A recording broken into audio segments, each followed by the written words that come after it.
আজ রান্না করছি চিকেন। চিকেন এখানে নুন, হলুদ, তেল, সরষের তেল মাখিয়ে রাখা আছে। এখানে গ্যাস ধরিয়ে কড়াই বসিয়ে দিয়েছি। এখানে আছে পেঁয়াজ কুচি, আর এদিকে আছে আদা, রসুন আর কাঁচা লঙ্কা একসাথে পেস্ট করে নিয়েছি। কিভাবে রান্না করছি প্রথম থেকে শেষ পর্যন্ত ভিডিওটি দেখার অনুরোধ রইল সকলের কাছে। দিয়ে দিচ্ছি সরষের তেল, দিয়ে দিচ্ছি দুটো শুকনো লঙ্কা, সামান্য গোটা জিরে, দিয়ে দিচ্ছি তেজপাতা। এবার দিয়ে দিচ্ছি পেঁয়াজ কুচি। পেঁয়াজটাকে প্রথমে ভালো করে ভেজে নিচ্ছি। এবার দিয়ে দিচ্ছি নুন। পেঁয়াজের মধ্যে নুন দিয়ে দিলে পেঁয়াজটা তাড়াতাড়ি গলে যায়, ভাজাটা ভালো হয়। পেঁয়াজটা আমার ভাজা হয়ে গেছে। এখন আমি আদা, রসুন, কাঁচা লঙ্কা যে পেস্টটা করে রেখেছি এটা দিয়ে দিলাম।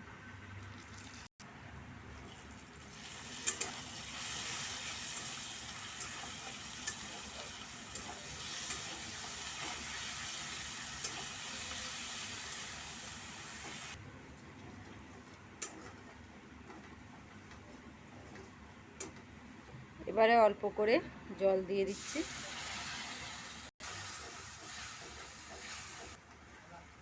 এবারে নুন, হলুদ দিয়ে দিচ্ছি। নুন দিয়ে দিয়েছি, এবার দিচ্ছি হলুদ। নুন হলুদ দিয়ে দিয়েছি। এবার ভালো করে মশলাটা কষিয়ে নিচ্ছি। আজকে কিন্তু চিকেনের ঝোল করব, সেই জন্য ঝোল বানানোর জন্য আমি কিন্তু কম মশলা দিয়েছি। পাতলা ঝোলটা চিকেনের বেশ ভালো লাগে একরকম খেতে মাঝে মধ্যে, তো তার জন্য আজকে আমি চিকেনের পাতলা ঝোল বানাচ্ছি।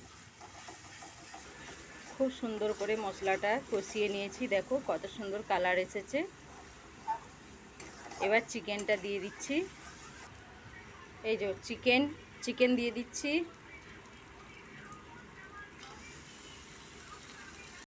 এবার চিকেনটাকে ভালো করে মশলার সাথে কষিয়ে নেব কিছুক্ষণ।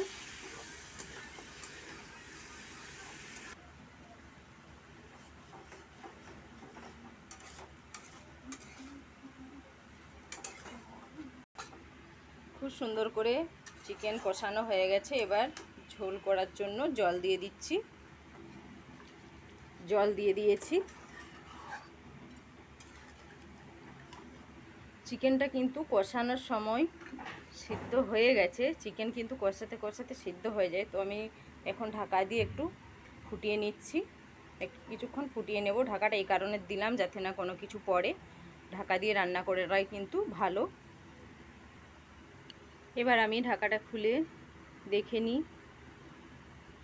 এই যে ঝোল কিন্তু ফুটে গেছে, খুব সুন্দর সেন্ট আসছে। মাংসের ঝোল কিন্তু আমার রেডি। তো যেভাবে আমি আজকে চিকেনটা রান্না করেছি সবাই এইভাবে একবার রান্না করে খাবেন, পাতলা ঝোল করে। সত্যি বলছি খুব সুন্দর লাগবে। ভিডিওটি ভালো লাগলে লাইক কমেন্ট করে দেবেন, শেয়ার করে দেবেন পারলে।